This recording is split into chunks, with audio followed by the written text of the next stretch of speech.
Hey guys, this is me Pile. In today's video, I am going to show you how to fix TikTok account warning problem. You will see this problem under the profile icon under the username. Okay, let's fix it. Tap the three lines icon in the top right corner of your screen. Then tap on settings and privacy. Then tap report a problem.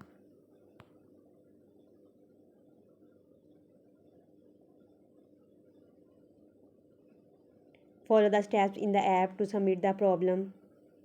Go to account and profile. Then profile page. Then go to other. Here tap on no. Then tap on need more help.